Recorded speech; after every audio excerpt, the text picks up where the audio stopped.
Good afternoon, Packers fans. Aaron Nagler here with your Packers Daily Chat, coming to you live on the Cheesehead TV social channels. It is Monday. Hope you all had a good weekend. I had a crazy week. Some good things, but a bunch of challenges along the way this past weekend. Friday, I broke my glasses after stumbling and falling and busting up my shoulder and phone, along with breaking my glasses in two. So it's been a weekend of optometrist visits, and got an order in for new glasses. But I will be using my phone here to try and read some of your comments because God knows, looking at the computer, I can't read anything. I am as blind as a bat. So hopefully you guys can be patient with me today and for the next couple days because it's going to be a juggling act here at Packers Daily. But I hope you're well. Obviously, lots yet to play out this offseason. Hope you all enjoyed the Aaron Rodgers astrology session. I think that might still be going on, actually. I saw Justice was live tweeting it. Hey, man, dig what you dig. It's what we always say here at Packers Daily. When people talk about preferences, hey, dig what you dig. Not hurting anybody else. It's cool. Not into astrology myself, but that's just me. What I am into is getting after the quarterback and making quarterbacks' lives miserable. And a good way to do that is have some pressure on the edge. And the Packers, it's interesting. I was looking at the edge group today, and I'm thinking, if Rashan Gary was coming back and was, going to be there, no problem, week one, I don't hate the group that they have on hand. I think that, especially with as well as Enagbare played throughout much of the year, you throw on the tape, you see him really making life miserable for people in obvious passing situations. His pass rush win rate is incredible, especially against the lot of rookies that you compare him against, but even league wide against other, edge rushers, he had a really solid year and a really kind of promising season. And then you throw in Hollins, the guy they picked up from the Rams, who I think really hit the ground running. You start to see a collection of, and obviously Preston Smith is there opposite Rashan. You start to see there's a way of working here. There's a way forward. But then you remember Rashan Gary isn't going to be available week one, let alone probably the first month or so of the season. I wouldn't be surprised if he starts on PUP and isn't available until the second half of the year. So that makes things a little more dicey. You've got your Jonathan Garvins of the world that really don't add anything to your pass rush. I thought his play in particular really kind of took a step back this past season in pretty much every aspect of the game. So then it becomes, well, okay, we can make this work, but then you look at the contract situations, and especially with Preston Smith having just signed his deal, you think Rashan Gary will undoubtedly be getting that kind of big-time extension, even though he's obviously coming off an injury, what have you. They want to lock him up long-term. And you've got Enagbare, who you just drafted. And then you wonder, do they really want to put more resources, more money into that position? I don't know. It gets a little dubious there. So I am fascinated to see how it plays out this offseason. I do think I wouldn't be surprised if they used a day 1 or 2 pick in the draft. I think they're going to have to obviously be frugal in free agency. Don't really know even how that free agency class shakes out yet. We'll wait until we get through kind of the tag period, right? And re-signings, because there's always a ton of that prior to the actual start of the new league year. But the upside is there for the Packers. The ability to get after the quarterback is definitely there. You'd like to see it happen with a little bit more regularity, even with Rashan on the field. They clearly feasted on some weak offensive tackles at times, both he and Preston. But I think Rashan was on his way to a really good year prior to getting injured there in Detroit. Things, I think Barry did a good job initially of kind of changing things up a little bit, bouncing Quay Walker outside, trying to utilize him a little bit. But as the year went on, he kind of dialed that back and played a lot of straight up rush and kind of cover 6 or cover 2 behind it. And it was effective, getting those defensive backs and their eyes on the quarterback. As long as you can collapse the pocket, you're cooking with gas. The problem is when you have a straight up 4-man rush consistently that doesn't collapse the pocket or constrict the quarterback, then you're in trouble. And that's where the Packers seemingly had very little kind of answer or creativity. So if that is going to be their preferred method, right? If that is going to be their default setting, so to speak. Now, obviously, you're always going to have wrinkles, but if your default, what you're always going to be trying to do is rush 4 and play coverage underneath, or behind, you've got to be able to get after that quarterback. And that a big part of that, obviously, is going to be your edge rush group. So I think there will undoubtedly be some investment there. I don't know at what level, but I'm hoping we see, you know, a significant addition, and that doesn't need to be some monster free agent, but maybe, like I said, a day 2 draft pick, something along those lines. Because if you are going to continue to just rush 4, you got to be able to get home, because those guys can't cover forever, regardless of whether you're asking them to play eyes on the quarterback or trying to play man. We've seen that too many times in Green Bay in the last couple of years, where they are playing man and they're actually pretty damn effective when they go that route. But if the quarterback has all day, you can't cover forever. You just can't. So that was my 2 cents. Hello to everybody in the comments section. So good to see everybody. I'm going to start with Ryan here. Let's see what I got here. Oh, gosh. Now I got to try and read, which is always a fun time. Ryan, Las Vegas would be the perfect spot for Rodgers. It's a dome stadium, warmer climate, good for Rodgers' aging and brittle bones. I'm glad you brought this up, because it is funny. It is funny to watch all of the headlines and the memes and all the quotes coming out about Rodgers and the Raiders. And hey, I know, was it Sam Barrington put it out there on Twitter? Former Packer Sam Barrington, his source says, going to the Raiders. Now, look, I do not doubt for a moment that the Raiders would love to have Aaron Rodgers, but wasn't it like a week and a half ago or something like that? We heard from Peter King talking about, the Jets are ready to pay 2 first-rounders, etc. I mean, a couple weeks ago it was the Jets. This past week it's been the Raiders. I'm sure next week it'll be somebody else. As long as Rodgers keeps, quiet about his intentions, these things are gonna bubble up from time to time, team to team. And look, again, I don't doubt that, at least somewhat internally, probably in Las Vegas and in New York, in the Jets headquarters, these conversations are probably being had, and thoughts about it. We could possibly trade for the 4-time MVP. But man, I don't put much stock in any of it until Rodgers indicates what the hell it is he wants to do. But I hear what you're saying, and yeah, I think it would be probably a decent spot for him, given their new stadium. He's always loved playing on the turf, and it allows him throw in a controlled environment. So yeah, and of course he's got Devontae. So I think all those things kind of add up. Jeff, thanks for the super chat. Story says Jerry Gray didn't follow Barry's defense. What I'd like to know is his defiance early season or late.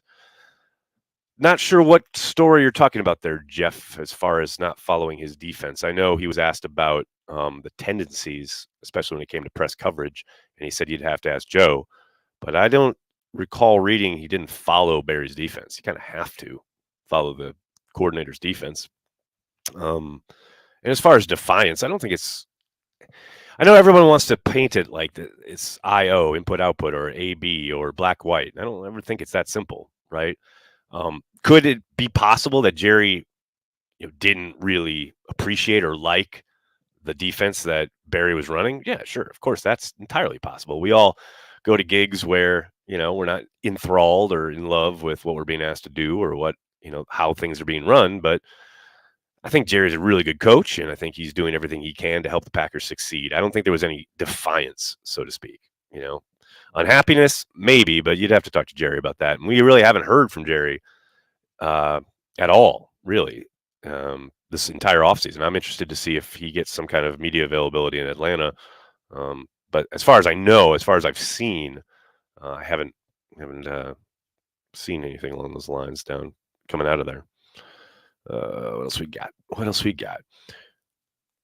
I'm going to try my hardest to make happy hour tomorrow. Krista, you better. They've been popping off. I'm kidding. They've been actually pretty chill, but that's to be expected, right? While we're all in this kind of, cycle of will he or won't he with Aaron Rodgers, I think everything's kind of on hold. So there's not really a ton popping off regarding like recent Packers developments, just because there haven't been any, right? We all know, like, say, Joe Barry's sticking around. That's the one thing that I think Packers fans were wondering about. We've gotten our answer there, at least so far.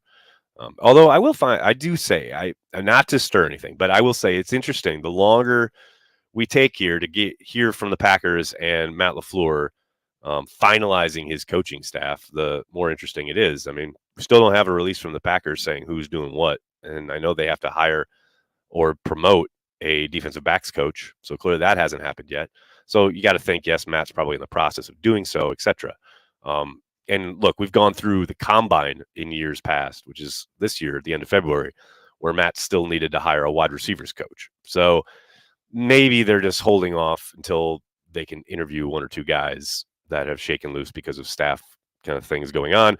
And there's a number of teams that don't even have a head coach yet. I mean, the Colts are on their fourth week of needing a head coach. Cardinals still don't have a head coach. I know the Broncos just introduced Sean Payton today, so it feels like things are a bit more elongated this year. But I am fascinated by the fact that they haven't announced anything officially in Green Bay. Oh wait, we got to get this first one.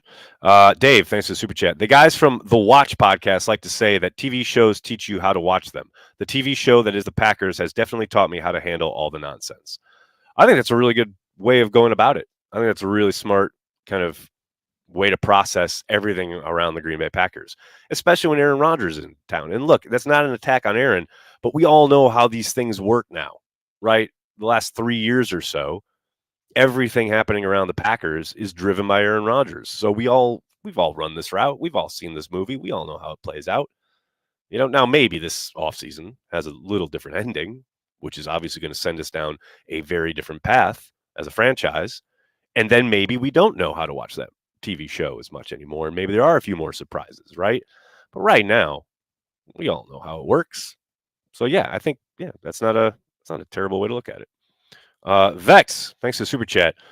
What advanced stats do you value? I saw a graph of Rodgers' EPA, but I'm reticent to assign all of the offensive woes on 12. It's a really good question. I'm not a big proponent for any of the big time advanced metrics. I know they are all valuable and they all can tell a story and reveal things. And I think if you can marry them up with the tape, they're certainly great guideposts to use. I'm always wary of people who use it as a definitive kind of, I don't know, I want to say they declare victory because, oh, well, look, here's the EPA. Well, yeah, but why, there are so many levels in an NFL football game, and it's every single play, let alone an entire game or season, that, I think they can be indicative of stuff and lead you to the tape and help you ask questions. So why is this and why is that? I'm down with that. I will say, though, the one, it's not really an advanced metric anymore. It's pretty standard now. Most people use it. Is DVOA from Football Outsiders when it comes to how teams are playing throughout the season. And I think DVOA got a bad rap by some of the old heads jumping on it early and kind of dismissing it. But I think if you look at DVOA throughout a season and how teams are playing, DVOA does a really good job of capturing who's playing maybe better than their record, maybe hasn't, or if they have a good record, maybe they've played some really suspect competition. And I think DVOA does a really good job of kind of sifting through that. Now, look, nothing's perfect. There are way too many variables in football for any stat to be perfect.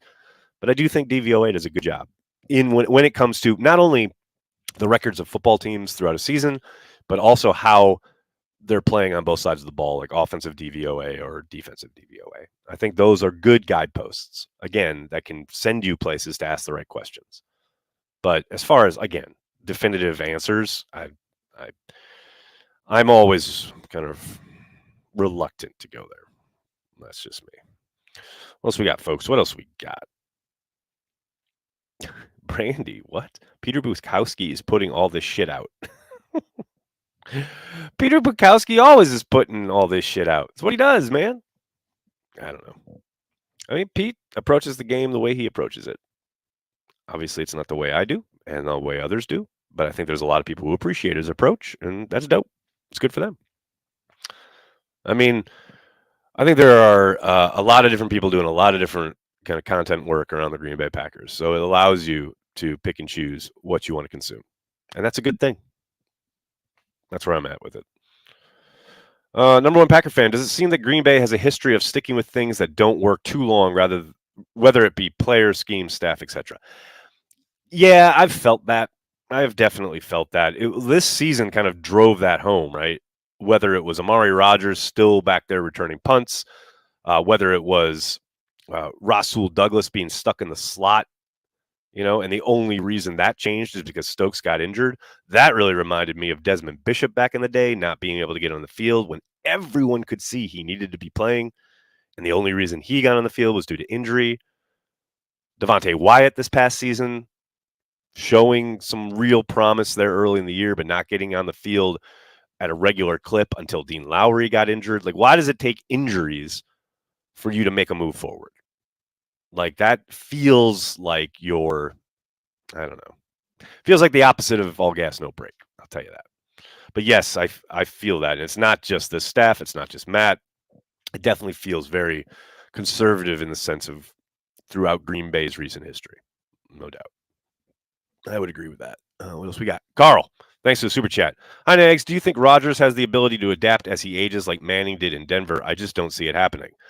Carl, I'll tell you what. Before this season, before 2022, I would have said yes, Rodgers will have no problem if he gets traded and has to run at least somewhat of a different offense and adapt his game, etc.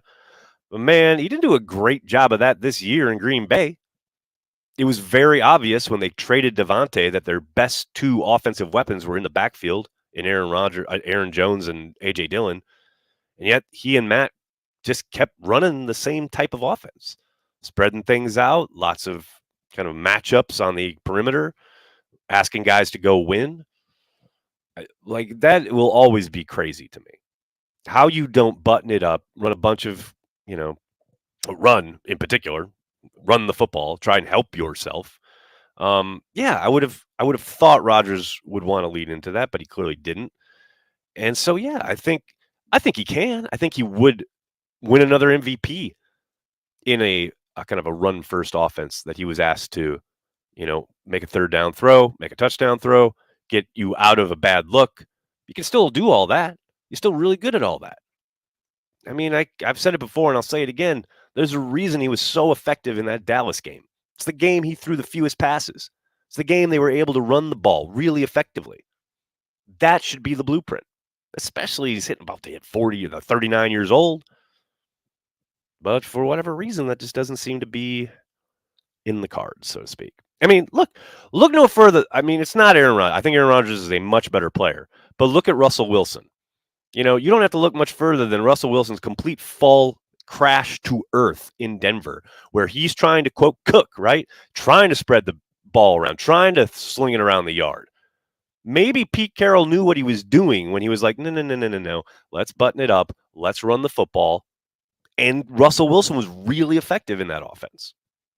I think Aaron Rodgers could be too, if he allowed it to happen. But I get the sense that he wants to, quote, play quarterback, and he wants to, get up to the line of scrimmage, control things from the pocket. And that's fine. You can still do it. You just can't do it nearly at the level he used to be able to, especially with Devontae out of town. Now, maybe he comes back this year and he and Watson hit the ground running and he's, finding explosive plays. I'd love it, man. I'd be all over it. But yeah, I don't know. I think it's an interesting question. What else we got? Joe just says, Joe's got a super chat here, which is literally just Chris Jackie, SMH. I don't know what that's about. I have a guess what it might be about. But hey, man, he's allowed his opinion, whatever that opinion may be and what it might be about. I have no idea what you're referencing, but like I said, I can guess. The rules make you pass heavy. I mean, the rules are there. They certainly kind of invite passing, right? There's no doubt about it. Funnily enough, I was just talking about that on Twitter today because of the Trent Dilfer quote. Yeah, the rules were changed in the late 70s because the scoring was down so much. And they were like, well, people are out here and they want to show, and we're going to make it easier to throw the football. And for that reason, yeah, I think there are a lot of teams that want to throw it around the yard because it's, quote unquote, supposed to be easier. Well, I think this year showed why that's maybe a bit kind of misleading. Like, yes, if you have a team and a squad that's maybe work together a little bit, and it doesn't even need to be the perimeter guys. I mean, I think guys with experience though in the NFL would certainly help if you want to run that type of kind of offense, right? But you throwing a bunch of rookies out there, Former undrafted guy is your number one. I just don't know, man. It just feels like you're fighting uphill for no reason, like you're doing it to yourself. That's just me. Joe, thank you for the super chat. A lot of players skipped some drills at Combine last year, supposedly due to the changes in schedule they didn't like. Any changes this year? I remember that. Not that I've seen. I've been credentialed for the Combine. I'll be there. If I hear about anything, I'll let you know. But I suspect even with the schedule, if they put it all the way back, right, and they said, okay, we'll go back to the entirely old schedule, and you guys should do all the reps, I still think there'll be a lot of guys dropping out. These guys want the controlled environment of their school, their pro day, what have you. More often than not, I think we'll see a little correction back to maybe a few more guys doing drill work. But I wouldn't be surprised if there was still a whole lot of guys opting out. Would be my guess. Is Tom Clements back next year if 12 is? I would suspect so, Robin. It's no guarantee. He's getting up there, no question about it. But I would think, yes, if Aaron is back, Tom would want to be back. And that is, that's another thing they might be waiting on as far as Aaron needs to make that decision. And then if Aaron has decided that he wants to come back, but he wants to be traded, well, then is Tom coming back? Because if not, they've got to hire somebody to coach quarterbacks, and that's a pretty damn important job if you're transitioning to Jordan Love. So, yeah, there's a lot of balls in the air there. What else we got here? We got the Hungarian. What a name. Next, if Aaron Rodgers gets traded, why is there still a hit to their cap in 2023 if he's on another team? I'm so confused. Mostly because of the bonus structure, and it's part of the way that NFL contracts are prorated throughout the life of the deal. But unfortunately, it's part of the cap. You just have to live with it. And I know it feels weird to be paying for a dude who's playing on another team, but look no further than this past season when the Packers were paying a not insignificant portion of their cap to Zadarius Smith while he was playing in Minnesota. It's just life in the NFL. It is also life when you are constantly kicking the can like the Packers have been. You're going to see a few more of those here in the next couple of years. Spreading it out 5 wide on 4th and 1 drove me crazy. Justin, I hear you, but I'll tell you, I understand it in the sense that Aaron Rodgers knows what he's looking at, right? And he knows where that matchup should be the most advantageous. And especially if you get something where you've got a crossing pattern or a mesh where you're going to hopefully spring a guy just free because you only need 1 yard, blah, blah, blah. I get it. I understand it. I hate it when it's used repeatedly. I always say I don't mind 5 wide as a wrinkle. I hate it when it's part of the base offense, and you've seen way too much of it as base. But yeah, on 4th and 1, it is frustrating. It can be frustrating. I know they did it a lot under Mike. Seems that Aaron's kept that around, so to speak. But there's a reason for everything, and there's advantages to everything, and especially if you have Aaron Rodgers. You kind of think, yeah, he's seen everything. He knows what defenses are trying to do in that situation and how they can hopefully take advantage.